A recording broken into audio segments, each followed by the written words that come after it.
ಮಾದಿಗ ಸಮುದಾಯದ ಮೇಲಿನ ಕೊಲೆ ದೌರ್ಜನ್ಯಗಳಿಗೆ ಸರ್ಕಾರದ ಪ್ರೋತ್ಸಾಹವೇ ಕಾರಣ. ಹಾವೇರಿ ಹಿರಿಯ ಹೋರಾಟಗಾರ್ತಿ ಪ್ರೇಮ ಕಲಕೇರಿ ಗುಡುಗು, ನಮ್ಮ ಸಹನೆ ಮಿತಿ ಮೀರಿದ್ರೆ ಸರ್ಕಾರಕ್ಕೆ ತಕ್ಕ ಪಾಠ. ತಪ್ಪಿತಸ್ಥರಿಗೆ ಗಲ್ಲು ಶಿಕ್ಷೆ ಹಾಗೂ ಗಡೀಪಾರಿಗೆ ಮಾದಿಗ ಮಹಾಸಭಾ ಆಗ್ರಹ. ರಾಯಚೂರು ದೇವದುರ್ಗದ ಭೂಮಾನಂದ ಅವರ ಹತ್ಯೆ, ರೋಣದ ಅರಹುಣಸಿಯಲ್ಲಿ ಬುದ್ಧಿಮಾಂದ್ಯ ಯುವತಿಯ ಮೇಲಿನ ಅತ್ಯಾಚಾರ ಸೇರಿದಂತೆ ಸರಣಿ ದೌರ್ಜನ್ಯಗಳನ್ನು ಖಂಡಿಸಿ ಗದಗ ನಗರದಲ್ಲಿಂದು ಉಗ್ರ ಹೋರಾಟಕ್ಕೆ ಸಾಕ್ಷಿಯಾಯಿತು. ಮಾದಿಗ ಮಹಾಸಭಾ ಗದಗ ಜಿಲ್ಲಾ ಘಟಕದ ಆಶ್ರಯದಲ್ಲಿ ಮುಳುಗುಂದ ನಾಕಾದಿಂದ ಜಿಲ್ಲಾಧಿಕಾರಿಗಳ ಕಚೇರಿ ತನಕ ಪ್ರಮುಖ ವೃತ್ತಗಳಲ್ಲಿ ನೂರಾರು ಹೋರಾಟಗಾರರು ಮಾನವ ಸರಪಳಿ ನಿರ್ಮಿಸಿ ರಸ್ತೆ ತಡೆದು ಸರ್ಕಾರದ ವಿರುದ್ಧ ಧಿಕ್ಕಾರವನ್ನು ಕೂಗಿದ್ದಾರೆ. ಗದಗ ನಗರದ ಮುಳುಗುಂದ ನಾಕಾದಲ್ಲಿ ಸಮಾವೇಶಗೊಂಡ ಸಾವಿರಾರು ಪ್ರತಿಭಟನಾಕಾರರು ಜಿಲ್ಲಾಧಿಕಾರಿಗಳ ಕಚೇರಿ ತನಕ ಬೃಹತ್ ರ್ಯಾಲಿ ನಡೆಸಿದ್ರು. ಪ್ರಮುಖ ಸರ್ಕಲ್ಗಳಲ್ಲಿ ಸಾಲುಗಟ್ಟಿ ನಿಂತು ಬೃಹತ್ ಮಾನವ ಸರಪಳಿ ನಿರ್ಮಿಸುವ ಮೂಲಕ ಸುಗಮ ಸಂಚಾರ ಸಂಪೂರ್ಣ ಸ್ಥಗಿತಗೊಂಡಿತು. ಅಯ್ಯಯ್ಯೋ ಅನ್ಯಾಯ, ಮಾನ್ಯ ಮುಖ್ಯಮಂತ್ರಿ ಹಾಗೂ ಗೃಹ ಸಚಿವರಿಗೆ ಧಿಕ್ಕಾರ ಎನ್ನುವ ಘೋಷಣೆಗಳು ಗದಗ ನಗರದಾದ್ಯಂತ ಮೊಳಗಿದವು. ಮಾನವ ಸರಪಳಿಯ ನಡುವೆ ಸುದೀರ್ಘವಾಗಿ ಮಾತನಾಡಿ ಆಡಳಿತ ವ್ಯವಸ್ಥೆಯ ವೈಫಲ್ಯವನ್ನ ತೀವ್ರವಾಗಿ ತೊಡೆಯುತ್ತಾ ಮುಖಂಡ ಸತೀಶ್ ಪಾಸಿಯವರ ಪ್ರಖರ ಮಾತುಗಳ ಸಾರಾಂಶ ಇದಿದೆ. ಮಾನವ ಸರಪಳಿ ನಡುವೆ ಸುದೀರ್ಘವಾಗಿ ಮಾತನಾಡಿದ ಸಮುದಾಯದ ಮುಖಂಡ ಸತೀಶ್ ಪಾಸಿಯವರು, ಕರ್ನಾಟಕದಲ್ಲಿ ಸುಮಾರು 87 ಲಕ್ಷಕ್ಕೂ ಅಧಿಕ ಜನಸಂಖ್ಯೆ ಹೊಂದಿರುವ ಮಾದಿಗ ಸಮುದಾಯವನ್ನ ಇಂದು ನಿರ್ದಯವಾಗಿ ತುಳಿಯಲಾಗ್ತಾ ಇದೆ. ರಾಯಚೂರು ದೇವದುರ್ಗದ ಭೂಮಾನಂದ ಹತ್ಯೆ, ರೋಣದ ಅರಹುಣಸಿಯಲ್ಲಿ ಬುದ್ಧಿಮಾಂದ್ಯ ಯುವತಿಯ ಮೇಲಿನ ಕೊಲೆ, ಅತ್ಯಾಚಾರ ಪ್ರಕರಣಗಳು, ದಾವಣಗೆರೆಯಲ್ಲಿ ದೇವಸ್ಥಾನ ಪ್ರವೇಶಿಸುವವರ ಮೇಲಿನ ಹಲ್ಲೆಗಳನ್ನು ನೋಡಿದರೆ ಸರ್ಕಾರವೇ ಅಪರಾಧಿಗಳಿಗೆ ಹಾಗೂ ಪಾಳೆಗಾರರಿಗೆ ಪುಷ್ಟಿ ನೀಡ್ತಾ ಇದೆಯಾ ಎನ್ನುವ ಅನುಮಾನ ಕಾಡ್ತಿದೆ ಅಂತ ಆಕ್ರೋಶ ವ್ಯಕ್ತಪಡಿಸಿದರು. ಇದೇ ವೇಳೆ ಹಾವೇರಿಯ ಹೋರಾಟಗಾರ್ತಿ ಪ್ರೇಮ ಕಲಕೇರಿ ಅವರು ಮಾತನಾಡಿ, ನಮ್ಮ ಮತ ಪಡೆದು ಅಧಿಕಾರಕ್ಕೆ ಬಂದ ಕಾಂಗ್ರೆಸ್ ಸರ್ಕಾರಕ್ಕೆ ಮಾದಿಗರ ಮತ್ತು ದಲಿತರ ಜೀವದ ಬೆಲೆ ಗೊತ್ತಿಲ್ವೇ? ನಮ್ಮ ಮನೆಯ ಹೆಣ್ಣು ಮಕ್ಕಳಿಗೆ, ಬುದ್ಧಿಮಾಂದ್ಯ ಯುವತಿಯರಿಗೆ ಕನಿಷ್ಠ ರಕ್ಷಣೆ ನೀಡಲಾಗದ ಈ ಸರ್ಕಾರ ಎಷ್ಟರ ಮಟ್ಟಿಗೆ ಹೀನಾಯವಾಗಿದೆ. ಪ್ರತಿ ಸಾರಿ ದಲಿತರನ್ನೇ ಗುರಿ ಮಾಡಿ ದೌರ್ಜನ್ಯ ಎಸಗಲಾಗ್ತಾ ಇದೆ. ನಮ್ಮ ಸಹನೆಯನ್ನ ದುರ್ಬಲತೆ ಅಂತ ತಿಳಿಯಬೇಡಿ. ಮಾದಿಗ ಯುವಕರು ಬೀದಿಗಿಳಿದು ದಂಗೆ ಎದ್ರೆ ಸರ್ಕಾರಕ್ಕೆ ನಿಲ್ಲಲು ನೆಲೆ ಸಿಗೋದಿಲ್ಲ. ಕೊಲೆಗಡುಕರ ಆಸ್ತಿ ಮುಟ್ಟುಗೋಲು ಹಾಕಿ ಅವರಿಗೆ ಗಲ್ಲು ಶಿಕ್ಷೆ ವಿಧಿಸಬೇಕು. ಇಲ್ಲದೇ ಇದ್ರೆ ನಮ್ಮ ಹೋರಾಟ ನಿಲ್ಲೋದಿಲ್ಲ ಅಂತ ಹೇಳಿದ್ರು. ಅಣ್ಣನೋ ತಮ್ಮನಾಗಿರ್ತಕ್ಕಂಥ ವ್ಯಕ್ತಿನ ಹೀನಾಯವಾಗಿ ನಡು ಹಗಲಿನೇ ಕೊಡ್ಲಿಂದ ಕೊಚ್ಚಿ ಕೊಲೆ ಮಾಡಿದ್ದಾರೆ. ಅಂತ ಒಬ್ಬ ಕ್ರೂರರನ್ನ ಬೆಳೆಸ್ತಾ ಅವರಿಗೆ ಪ್ರೋತ್ಸಾಹ ಕೊಡ್ತಾ ಇರೋ ಈ ಸರ್ಕಾರಕ್ಕೆ ಏನ್ ಹೇಳ್ಬೇಕು ಅಂತಾನೆ ಗೊತ್ತಾಗ್ತಿಲ್ಲ. ಅಲ್ಲಿ ಅಷ್ಟ ಅಂತಲ್ಲ, ತುಂಬಾ ಕಡೆ ಈ ತರ ನಮ್ಮ ದಲಿತರ ಮೇಲೆನೆ ಹಲ್ಲೆ ಆಗ್ತಿದೆ. ಯಾಕೆ? ನಾವೇನ್ ಅನ್ಯಾಯ ಮಾಡಿದೀವಿ? ಈ ಸರ್ಕಾರಕ್ಕೆ ನಾವು ವೋಟ್ ಹಾಕ್ತಾ ಇಲ್ವಾ? ಈ ಸರ್ಕಾರವನ್ನು ಮಾದಿಗರ ವೋಟಿಂದ ಗೆಲ್ಲಿಸಿಲ್ವಾ? ಈ ಸರ್ಕಾರ ಬಂದಿಲ್ವಾ? ಈ ಸರ್ಕಾರ ಮಾದಿಗರ ವೋಟಿಂದ ಏನು ತನ್ನನ್ನು ತಿಂದಿಲ್ವಾ? ಆ ಅನ್ನದ ಋಣನಾದ್ರು ಮಾದಿಗರಿಗೆ ತೀರಿಸಬೇಕು ಅನ್ನೋಂಥದ್ದು ಕಾಮನ್ ಸೆನ್ಸ್ ಇಲ್ವಾ ಈ ಸರ್ಕಾರಕ್ಕೆ? ಯಾಕೆ ಈ ತರ ಮಾಡ್ತಾ ಇದ್ದಾರೆ? ಮಾದಿಗರನ್ನ ಹೆಚ್ಚೆಚ್ಚಿಗೂ ಯಾಕೆ ತುಳಿತಾ ಇದ್ದಾರೆ? ಮಾದಿಗರ ಯುವಕರಿಗೆ ಅಂದ್ರೆ ಬೆಲೆನೇ ಇಲ್ವಾ? ಮಾದಿಗರ ಹೆಣ್ಮಕ್ಳಿಗೆ ಅಂದ್ರೆ ಬೆಲೆನೇ ಇಲ್ವಾ? ಯಾಕೆ ತರ ಮಾಡ್ತಿದ್ದೀರಾ? ನಮ್ಮ ಹೆಣ್ಮಕ್ಳ ತರ ನಿಮ್ಮ ಮನೆಯಲ್ಲೂ ಹೆಣ್ಮಕ್ಳು ಇದಾರ ತಾನೆ? ಬುದ್ಧಿಮಾಂದ್ಯ ಒಬ್ಬ ಹೆಣ್ಮಗಳನ್ನ ಅತ್ಯಾಚಾರ ಮಾಡ್ತಾರಂದ್ರೆ ಎಷ್ಟು ಕೆಟ್ಟ ಹೋಗಿದೆ ಈ ಸರ್ಕಾರದ ಪರಿಸ್ಥಿತಿ ಅನ್ನೋದನ್ನ ನಾವು ಇದ್ರ ಮ್ಯಾಗನೇ ಅರ್ಥ ಮಾಡ್ಕೋಬೇಕಾಗುತ್ತೆ. ಪ್ರತಿ ಸಲನು ನಮ್ಮ ದಲಿತ ಹೆಣ್ಮಕ್ಳ ಮೇಲೆನೆ, ಯಾಕೆ ಅದರಲ್ಲೂ ನಮ್ಮ ಮಾದಿಗ ಹೆಣ್ಮಕ್ಳ ಮೇಲೆನೆ ಇವರ ಈ ಹೊಲಸು ದೃಷ್ಟಿ ನಮ್ಮ ಹೆಣ್ಮಕ್ಳ ಮೇಲೆನೆ ಯಾಕೆ ಅಂತ ನನಗೆ ಅರ್ಥ ಆಗ್ತಾ ಇಲ್ಲ. ನಾನು ನೋಡ್ತಾನೆ ಬಂದಿದ್ದೀನಿ, ಎಷ್ಟೋ ಸಲ ನೋಡಿದ್ದೀನಿ. ಪ್ರತಿ ಸಲನು ಕಾಂಗ್ರೆಸ್ ಸರ್ಕಾರ ಇದ್ದಾಗ ನಮ್ಮ ದಲಿತರನ್ನ ತುಳಿತಾನೆ ಬಂದಿದ್ದಾರೆ. ನಾನು ನಿಜವಾಗ್ಲೂ ಈ ವಿಷಯವನ್ನ ಕಾಂಗ್ರೆಸ್ ಸರ್ಕಾರಕ್ಕೆ ಎಷ್ಟೋ ನಾನು ಹೀನಾಯವಾಗಿ ಬೈದ್ರು ಕೂಡ ನನಗೆ ನನ್ನ ನೋವನ್ನ ಇದು ಮಾಡೋಕ್ಕಾಗಲ್ಲ, ವ್ಯಕ್ತಪಡಿಸಿದ್ರು ಕೂಡ ಸಮಾಧಾನ ಆಗೋದಿಲ್ಲ. ಯಾಕಂದ್ರೆ ಹೆಜ್ಜೆಗೂ ನನ್ನ ಯುವಕರನ್ನ, ನನ್ನ ಜಾತಿ ಜನಾಂಗದ ಯುವಕರನ್ನ ಯಾರು ಮುಂದಾಳತ್ವವನ್ನು ವಹಿಸ್ಕೊಂಡಿರ್ತಾರೋ ಅಂತವ್ರನ್ನೇ ಟಾರ್ಗೆಟ್ ಮಾಡಿಬಿಟ್ಟು ಅಂತವ್ರ ಮೇಲೆ ಇವ್ರು ಹಲ್ಲೆ ಮಾಡಿ ಅವ್ರ ಜೀವ ತೆಗೆಯೋದಕ್ಕೆ ಇವ್ರಿಗೆ ಯಾರು ಹಕ್ಕು ಕೊಟ್ಟು? ಹುಟ್ಟೇನು ಇವ್ರ ಅಪ್ಪಂದ? ನಾವು ಮಾದಿಗ ಜಾತಿಯಲ್ಲಿ ಹುಟ್ಟಿದೆ ತಪ್ಪ? ಸರ್ಕಾರ ಕಾನೂನು ಅನ್ನೋದು ನಮ್ಮ ಅಪ್ಪ ನಮಗೆ ಕೊಟ್ಟಿರೋ ಕೊಟ್ಟಿರೋದು ಕಣ್ರಿ. ನಾವ್ ಯಾರಪ್ಪರ್ಗ ಅಂಡ್ರಲ್ಲಿ ಬದುಕ್ತಾ ಇಲ್ಲ. ನಮ್ಮ ಅಪ್ಪಾಜಿ ಅವ್ರು ಕೊಟ್ಟಿರೋ ಕಾನೂನು ಅಡಿಯಲ್ಲಿ ಬದುಕ್ತಾ ಇದೀವಿ. ಅವ್ರು ಕೊಟ್ಟಿರೋ ಭಿಕ್ಷೆಯಲ್ಲಿ ನಾವು ಬದುಕ್ತಾ ಇದೀವಿ. ಅವ್ರು ಕೊಟ್ಟಿರೋ ಭಿಕ್ಷೆಯಲ್ಲಿ ನೀವು ಕೂಡ ತಿಂತಾ ಇದ್ದೀರಾ. ಅವ್ರು ಕೊಟ್ಟಿರೋ ಮತದ ಹಕ್ಕನ್ನ ನೀವು ಇವತ್ತು ಅಧಿಕಾರ ಅಂತ ಸ್ವೀಕಾರ ಮಾಡಿದೀರಾ. ನಮ್ಮ ಮಾದಿಗರ ವೋಟ್ ಬ್ಯಾಂಕ್ ಅನ್ನ ಬಳಸ್ಕೊಂಡು ಹೆಚ್ಚಿಗೂ ನಮ್ಮ ಮಾದಿಗರನ್ನ ತುಳಿತಾ ಬಂದಿದ್ದೀರಾ. ಯಾಕೆ ಅಷ್ಟೊಂದು ಕೇವಲವಾಗಿ ಬಿಟ್ಟಿದೀವ ನಾವು ಮಾದಿಗರು? ನಿಮ್ಗಷ್ಟೇ ನೋಡಿ, ನಮ್ಮ ಮಾದಿಗರು ಒಂದು ಸಾರಿ ದಂಗೆ ಎದ್ರೆ ನೀವು ಹುಲ್ಲು ಕಡ್ಡಿನೂ ಕೂಡ ಉಳಿಯೋದಿಲ್ಲ. ದಯವಿಟ್ಟು ಇದನ್ನ ಅರ್ಥ ಮಾಡ್ಕೊಳ್ಳಿ. ಸರ್ಕಾರ ಯಾಕೆ ಮೌನವಾಗಿದೆ ಅಂದ್ರೆ, ನಮ್ಮ ಸಮಾಜ, ಮಾದಿಗ ಸಮಾಜ ಸುಮ್ಮನೆ ಮೌನವಾಗಿಲ್ಲ. ನಮ್ಮ ಸಮಾಜದವ್ರಿಗೆ ಏನ್ ಗೊತ್ತಾ, ಮುಕ್ತ ರೂಪದವರು ಮುಕ್ತ ಮನಸ್ಸಿನ ಮಾದಿಗ ಯುವಕರು. ಒಂದು ಸತ್ಯ, ಮಾದಿಗ ಯುವಕರು ಯುವತಿಯರು ಹೋರಾಟಕ್ಕೆ ಅಂತ ಬೀದಿಗೆ ಹೇಳಿದ್ರೆ ದೇವರಾಣಿ ಮಾಡಿ ಹೇಳ್ತೀನಿ, ನಿಮ್ಮ ಹುಟ್ಟನ್ನೇ ಕೂಡ ಮರ್ತಿರ್ಬೇಕು ನೀವು. ಆ ತರ ಈ ಹುಟ್ಟನ್ನ ಅಡಗಿಸುವಂತ ಶಕ್ತಿ ಮಾದಿಗರಿಗೆ, ಮಾದಿಗ ಯುವಕರಿಗಿದೆ. ದಯವಿಟ್ಟು ಅರ್ಥ ಮಾಡ್ಕೊಳ್ಳಿ. ಇದು ಸರ್ಕಾರಕ್ಕೆ ಎಚ್ಚರಿಕೆ ಆದ್ರೂ ಅಷ್ಟೇ. ಇದನ್ನೇನಾದ್ರೂ ನೀವು ಕೂಲಂಕುಷವಾಗಿ ಪರಿಶೀಲನೆ ಮಾಡಿ ಅವ್ರಿಗೆ ಗಲ್ಲು ಶಿಕ್ಷೆ ಕೊಡಬೇಕು. ಆ ವ್ಯಕ್ತಿಯನ್ನ ಕೊಲೆ ಮಾಡಿದಂಥವ್ರ ಆಸ್ತಿ ಮುಟ್ಟುಗೋಲು ಹಾಕಬೇಕು. ಅವರ ಪರಿಹಾರ, ಅವರ ಸಂಸಾರಕ್ಕೆ, ಅವ್ರ ಕುಟುಂಬಗಳಿಗೆ ಪರಿಹಾರ ಕೊಡಿಸ್ಬೇಕು. ಆ ಬುದ್ಧಿ ಮಾಧ್ಯಮ ಇದರಿಂದ ಸತ್ತಂತ ಆ ಬುದ್ಧಿಮಾಂದ್ಯಮ ಹೆಣ್ಮಗಳನ್ನ ಅತ್ಯಾಚಾರ ಮಾಡಿರ್ತಕ್ಕಂಥ ಹೆಣ್ಮಗಳು ಒಂದು ಕ್ಷಣ ಆ ಹೆಣ್ಮಗಳ ಮೈ ಮುಟ್ಟೋದಕ್ಕಿಂತ ಮೊದಲು ನಿಮ್ಮ ಅಕ್ಕ ತಂಗಿಯರ್ ನೆನ್ಸ್ಕೋಬೇಕು. ನಿಮ್ಮ ತಾಯಿ ತಂಗಿಯರ್ ಇಲ್ವೇನ್ರು ಮನೆಯಲ್ಲಿ ಹುಟ್ಟಲೋಪರ್ಗಳ? ನಿಮ್ಮ ತಾಯಿ ತಂಗಿಯರ ಹತ್ರ ಹೋಗ್ರು, ಮತ್ತೊಬ್ರು ಹೆಣ್ಮಕ್ಳು ಬುದ್ಧಿಮಾಂದ್ಯ ಹೆಣ್ಮಕ್ಳ ಹತ್ರ ಹೋಗಿ ಯಾಕೆ ಈ ತರ ಪದೇ ಪದೇ ಹಿಂಸೆ ಕೊಡ್ತಾ ಇದ್ದೀರಾ ನಮ್ಮ ಹೆಣ್ಮಕ್ಳಿಗೆ? ಒಂದು ಸತಿ ಅರ್ಥ ಮಾಡ್ಕೊಡ್ರಿ. ನಮ್ಮಲ್ಲೂ ಕೂಡ ಗಂಡಸಿದ್ದಾರೆ, ಮಾದಿಗರು ಯುವಕರು ಕೂಡ ಗಂಡಸರೇ ನಿಮ್ ತರ. ಅವರು ನಿಂತು ನಿಮ್ಮ ಮನೆ ಹೆಣ್ಮಕ್ಳನ್ನ ಆ ತರ ಮಾಡ್ಬೇಕು ಅಂತ ನಿಂತ್ರೆ ಯೋಚನೆ ಮಾಡ್ಬೇಕು ನೀವು. ಪ್ರತಿ ಹೆಚ್ಚಿಗೂ ಹೇಳ್ತಾ ಇದ್ದೀನಿ ನಾನು ಇದನ್ನ. ಶಾಪುರ ಸುರ್ಪುರದಲ್ಲೂ ಏನೋ ನಮ್ಮ ಯಾರಪ್ಪ ಚೌಡೇಶ್ವರಿ ಅಮ್ಮ ಶಾಪುರ ಸುರ್ಪುರದಲ್ಲಿ ಬೆಂಕಿ ಹಚ್ಚಿ ಸುಟ್ರು. ಹಾಳು ಮಾಡಿದಲ್ಲದೆ ಪೆಟ್ರೋಲ್ ಹಾಕಿ ಬೆಂಕಿ ಹಚ್ಚಿ ಸುಡ್ತಾನೆ ಒಬ್ಬ. ಅದು ನಮ್ಮ ಎಷ್ಟೇ ಸಮಾಜಕ್ಕೆ ಸಂಬಂಧಪಟ್ಟಂತ ವ್ಯಕ್ತಿ ಅಂದ್ರೆ ಎಂತ ಕ್ರೂರವಾಗಿದ್ದೀವಿ ನಾವು. ದಾನಮ್ಮನ ಕೊಲೆ ಆಯ್ತು. ಯಾಕೆ ನಮ್ಮ ಮಾದಿಗ ಹೆಣ್ಮಕ್ಳ ಮೇಲೆ ಯಾಕೆ ನಿಮ್ಗೆ ಇಷ್ಟು ದ್ವೇಷ? ನಮ್ಮ ಮಾದಿಗ ಹೆಣ್ಮಕ್ಳ ಮೇಲೆನೆ ಯಾಕೆ, ನಮ್ಮ ಯುವಕರ ಮೇಲೆನೆ ನಿಮ್ಗೆ ಯಾಕೆ ಇಷ್ಟು ಅಸೂಯ? ಯಾಕೆ ಈ ತರ ಹೊಟ್ಟೆ ಕಿಚ್ಚಿಂದ ಸಾಯ್ತಾ ಇದ್ದೀರಾ? ನಾವೇನು ಮನುಷ್ಯರಲ್ವಾ? ನಮ್ಗೆ ಬಾಳಕ್ ಹಕ್ಕಿಲ್ವಾ? ದೇವಸ್ಥಾನದಲ್ಲಿ ಹೋಗ್ಬಾರ್ದು ಅನ್ನಕ್ ನೀವ್ಯಾರ್ರಿ? ದೇವಸ್ಥಾನ ಏನ್ ದೇವ್ರೆ? ನಿಮ್ಮ ಅಪ್ಪ ನಾನು, ನಮಗೂ ಕೂಡ ಇದೆ ಹಕ್ಕು. ನಿಮ್ಮಂಗೆ ನಾವು ಕೂಡ ಮನುಷ್ಯರೇ. ನೀವು ಉಣ್ಣೋದನ್ನ ನಾವು ಉಣ್ತೀವಿ. ಯಾಕೆ ಈ ತರ ಮಾಡ್ತಾ ಇದ್ದೀರಾ ನಮ್ಮ ಮೇಲೆ? ಯಾಕೆ ಈ ತರ ಹಲ್ಲೆಗಳನ್ನ ಮಾಡ್ತಾ ಇದ್ದೀರಾ? ನೋಡಿ, ದಯವಿಟ್ಟು ಅರ್ಥ ಮಾಡ್ಕೊಳ್ಳಿ. ಇನ್ನು ಮುಂದೆ ಈಗ ನಡೆದಿರೋ ಘಟನೆ ಇನ್ನು ಮುಂದೆ ನಡೆದ್ರೆ ಮಾತ್ರ ಈ ಸರ್ಕಾರಕ್ಕೆ ನಾನು ಈ ಹೋರಾಟದ ಮುಖಾಂತರ ಎಚ್ಚರಿಕೆ ಕೊಡ್ತಾ ಇದ್ದೀನಿ. ಇನ್ನು ನಡೆಯೋದೇ ಬೇರೆ. ದಯವಿಟ್ಟು ಅದಕ್ಕೆ ಅವಕಾಶ ಕೊಡಬೇಡಿ. ಇಷ್ಟು ಹೇಳಿ ನನ್ನ ಮಾತು.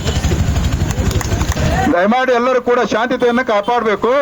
ಜೊತೆಗೆ ಎಲ್ಲರೂ ಕೂಡ ಈ ಘೋಷಣೆಯನ್ನು ದಯಮಾಡಿ ಎಲ್ಲರೂ ಕೂಡ ನಾವು ಸುಮ್ಮನೆ ಬಂದಿಲ್ಲ. ಬೇಕು ನ್ಯಾಯ ಬೇಕು, ಅನ್ಯಾಯ ಅನ್ಯಾಯ, ಎಲ್ಲರೂ ಮಾತಾಡಬೇಕು. ಅನ್ಯಾಯ ಅನ್ಯಾಯ, ರಕ್ತವನ್ನು ಚೆಲ್ಲುತ್ತೇವೆ. ಬೇಕೇ ಬೇಕು, ಬೇಕೇ ಬೇಕು, ಬೇಕೇ ಬೇಕು.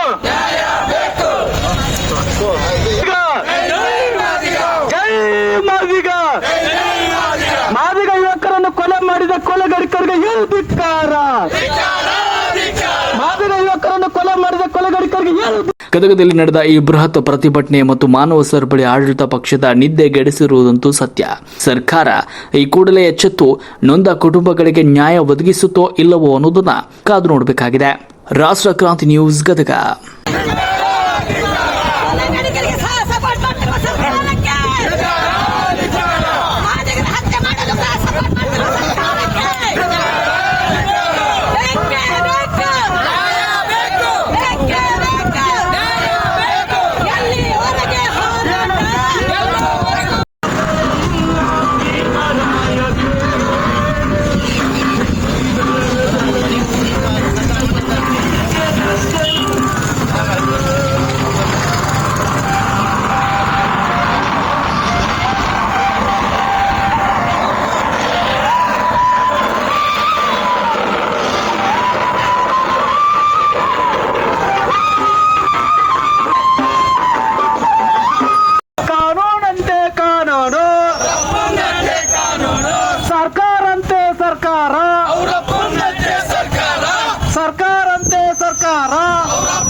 ಗಲ್ಲು ಶಿಕ್ಷೆ ಆಗಲೇಬೇಕು ಆಗಲೇಬೇಕು ಗಲ್ಲು ಶಿಕ್ಷೆ ಆಗಲೇಬೇಕು. ಜೈ ಭೀಮ್ ಜೈ ಭೀಮ್ ಮಾಡಬೇಕು ಅಂತ ವಿನಂತಿ ಮಾಡ್ಕೊಳ್ತಾ ಇದ್ದೀವಿ.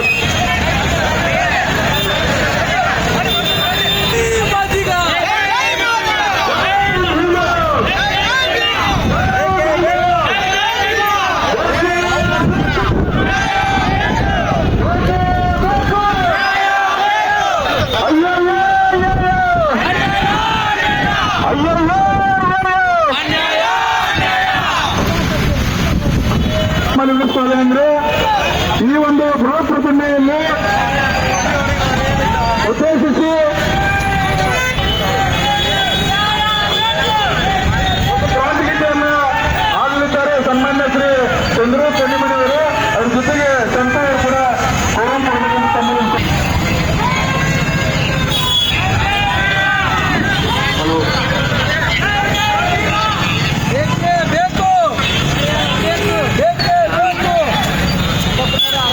ಆರಾಮದಿರಿ ಬ್ರದರ್, ಆರಾಮದಿರ?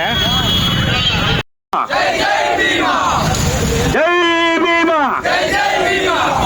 ಮಾದಿಗ ಮಹಾಸಭಾ ಹೋರಾಟಕ್ಕೆ ಮಾದಿಗ ಮಹಾಸಭಾ ಹೋರಾಟಕ್ಕೆ ಬೆಕ್ಕೆ ಬೆಕ್ಕು ಬೆಕ್ಕೆ ಬೆಕ್ಕು ದಲಿತ ವಿರೋಧಿ ಕಾಂಗ್ರೆಸ್ ಸರ್ಕಾರಕ್ಕೆ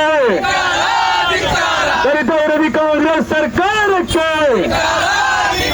ಪ್ರಿಯಾಂಕಾ ಗೃಹ ಮಂತ್ರಿಗೆ ಪ್ರಿಯಾಂಕಾ ಖರ್ಗೆ ಮಂತ್ರಿಗೆ ಕರ್ನಾಟಕ ಸರ್ಕಾರದ ಮುಖ್ಯಮಂತ್ರಿಗೆ ಮಾದಿಗ ವಿರೋಧಿ ಕಾಂಗ್ರೆಸ್ ಸರ್ಕಾರಕ್ಕೆ ಮಾದಿಗ ವಿರೋಧ ಕಾಂಗ್ರೆಸ್ ಸರ್ಕಾರಕ್ಕೆ ದಲಿತ ವಿರೋಧಿ ಕಾಂಗ್ರೆಸ್ ಸರ್ಕಾರಕ್ಕೆ ಮಾದಿಗ ವಿರುದ್ಧ ಪ್ರಿಯಾಂಕಾ ಖರ್ಗೆ ಅವರಿಗೆ ಕರ್ನಾಟಕ ರಾಜ್ಯದ ಮುಖ್ಯಮಂತ್ರಿಗೆ ಕರ್ನಾಟಕ ರಾಜ್ಯದ ಮುಖ್ಯಮಂತ್ರಿಗೆ ಬೆಕ್ಕೆ ಬೆಕ್ಕು ಬೆಕ್ಕೆ ಬೆಕ್ಕು ಮಾದಿಗರ ವಿರೋಧಿ ಪೊಲೀಸ್ ಇಲಾಖೆಗೆ ಬೆಕ್ಕೆ ಬೆಕ್ಕು ಬೆಕ್ಕೆ ಬೆಕ್ಕು ಈ ಕೊಡಿನ ಮಾದಿಗರನ್ನು ಕೊಲೆ ಮಾಡಿದ ಕೊಲೆಗಾರರನ್ನು ಬಂಧಿಸಲೇಬೇಕು. ಜಾತಿವಾದಿ ಕೊಲೆಗಾರರಿಗೆ ಮಾದಿಗರ ವಿರೋಧಿಗಳಿಗೆ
ಒಕ್ಕಟ್ಟಾಗಿ ಹೇಳಬೇಕು.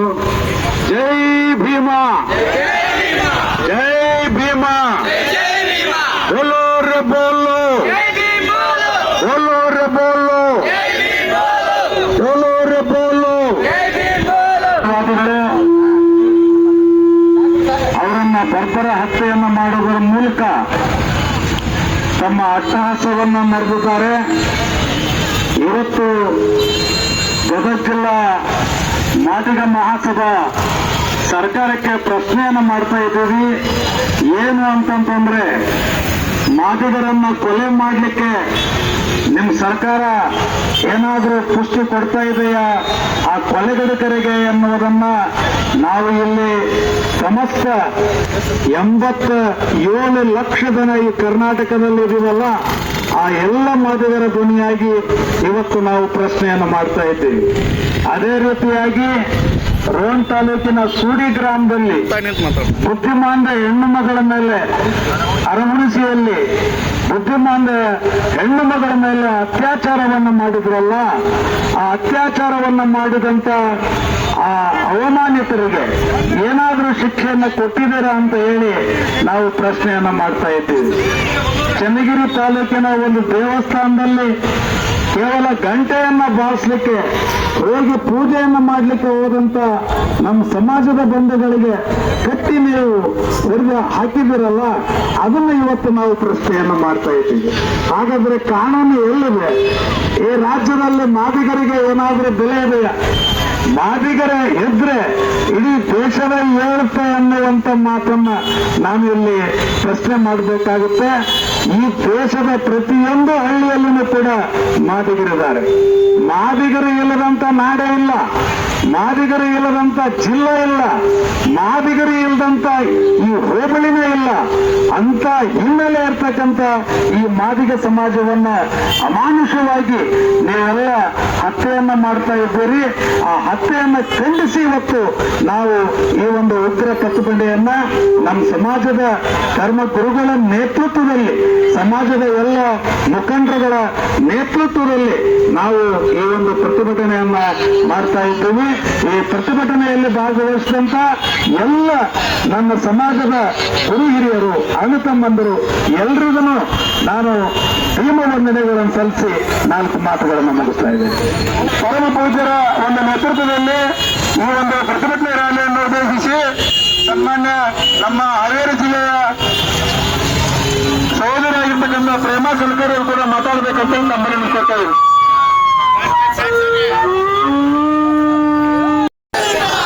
ಜೋರಾಗಿ ಹೇಳ್ರಿ, ಜೈ ಭೀಮಾ. ಕೊಲೆ ಮಾಡಿದ ಕೊಲೆಗಾರಿಕರಿಗೆ ಹೇಳುತ್ತಿದ್ದಾರ, ಕೊಲೆ ಮಾಡಿದ ಕೊಲೆಗಾರಿಕರಿಗೆ ಹೇಳುತ್ತಿದ್ದಾರ. ಕೂಡಲೇ ಕೊಲೆಗಾರಿಕರನ್ನು ಬಂಧಿಸಲೇಬೇಕು, ಕೊಲೆಗಾರಿಕರನ್ನು ಬಂಧಿಸಲೇಬೇಕು.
ಆಗುತ್ತಿದೆ ಮಾದಿಗ ಸಮಾಜ ಈ ದೇಶವ ಮನುವಾದಿಗಳ ಮನ್ನ ಭೇದಿಸಿ